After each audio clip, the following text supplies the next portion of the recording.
Hallelujah. Good morning. प्रभू येशू ख्रिस्ताच्या नावामध्ये परत एकदा तुमच्या सगळ्यांना सलाम.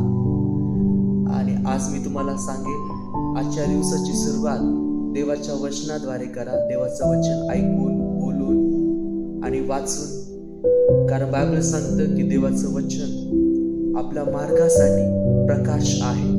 ते आपल्याला मार्गदर्शक करणारं आहे. म्हणून आपल्या अवतीभोवतीच्या वातावरणाकडे पाहू नका की परिस्थिती तुमच्याविषयी काय सांगते, हा किंवा तो किंवा ती तुमच्याविषयी काय बोलत आहे.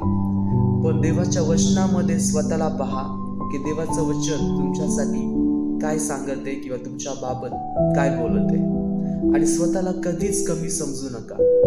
कारण जरी तुम्ही जगाच्या नजरेमध्ये मूल्यवान नसाल, पण बायबल सांगतं की देवाच्या नजरेमध्ये तुम्ही स्पेशल आहात.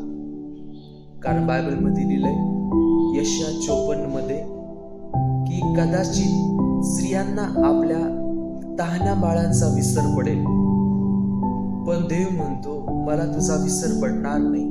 मी तुझं चित्र आपल्या तळ हातावरती कोरून ठेवलंय.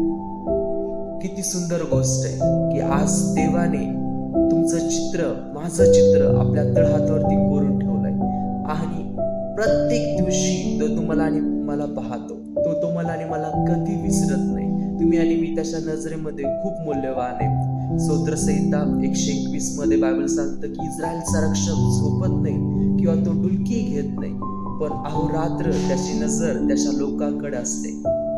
वचनात असं लिहिलंय की तुम्ही आणि मी त्याच्या नजरेत इतके मूल्यवान आहोत की आपल्या डोक्यावरचे केस देखील त्याने मोजलेले. तुम्ही आणि मी त्याच्या डोळ्यातली बुबुळ आहोत. मग मला सांगा, जर तुम्ही आणि मी देवाच्या डोळ्यातले बुबुळ आहोत, तर तुम्हाला आणि मला हात लावणं म्हणजे देवाच्या बुबुळाला स्पर्श करणं आहे. हालेलुया. म्हणून नेहमी वातावरणाकडे पाहू नका.